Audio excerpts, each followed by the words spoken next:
আজকে তো নীল ষষ্ঠী, সবাইকে জানাই নীল ষষ্ঠীর শুভেচ্ছা, অনেক অনেক ভালোবাসা। আর এই দেখো আমার শিব ঠাকুরকে বাবান পুজো দিচ্ছে, ডাবের জল দিয়ে শিব ঠাকুরকে স্নান করাচ্ছে। আমি নীল পুজোর দিন ডাবের জল দিয়ে স্নান করাই প্রতি বছর, তাই বাবানকেও বললাম বাবান আজকে ডাবের জল দিয়ে স্নান করাচ্ছে। আর এই যে ছোটো ছোটো দুটো হাত, হ্যাঁ এটা আমার মেয়ের হাত, মেয়েও ডাবের জল দিয়ে শিব ঠাকুরকে স্নান করিয়ে নিল।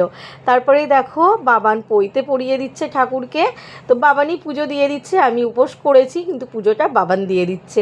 আর এই দেখো আকন্দর মালা পরিয়ে দিচ্ছে, ও কিন্তু বেশ মোটামুটি ভালোই পুজো করে।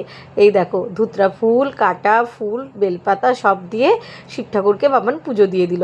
আর আমি স্নান করে উঠে এই যে একটু প্রণাম করে নিচ্ছি। আর সব ঠাকুরের পুজোই কিন্তু বাবান করেছে, একটু আঙুর একটু মিষ্টি ঠাকুরদের দিয়েছে, আর ধূপ বাতি যেমন দেখায় ও পুজো করে নিয়েছে। আর আমি স্নান করে এসে এই দেখো প্রসাদ নিয়েছি সবাইকে দেবো বলে। তো চলো প্রসাদটা খেয়ে নিই। তোমরা কারা কারা নীল ষষ্ঠীর উপোস করেছো জানিও। মোটামুটি তো সব বাড়িতেই আজকে নীল ষষ্ঠীর সবাই উপোস করে। তো চলো প্রসাদটা খেয়ে নিই। আর সবাইকে ভালো রেখো, ঠাকুরকে জানাই সবাইকে ভালো রেখো। আর আজকে তো নিরামিষ, তাই আজকে ছেলে মেয়ের পছন্দের বানাবো পনির। তো পনিরটা কেটে নিয়েছি, আর এইদিকে দেখো একটু আলু, জিরে আর কাঁচা লঙ্কা দিয়ে একটু ভেজে নিচ্ছি।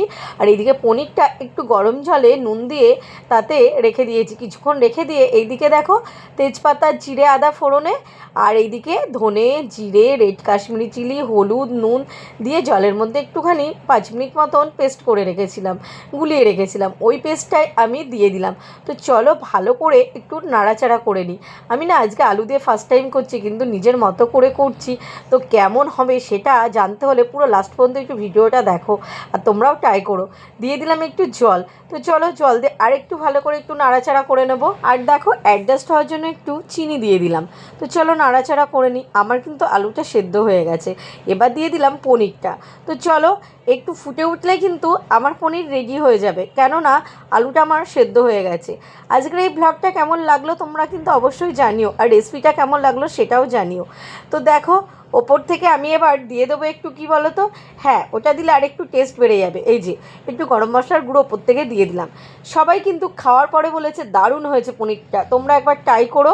আর এই দেখো এইদিকে ডালিয়া করে নিয়েছি আমার জন্য, আর ওদের জন্য ভাত, আর আমার জন্য একটু আলু চচ্চড়ি, আর ওই যে পনির করেছিলাম ওটাই, আর ওদের জন্য একটু ভাত করে নিয়েছিলাম। তো এই ব্লগটা কেমন লাগলো জানিও। টাটা।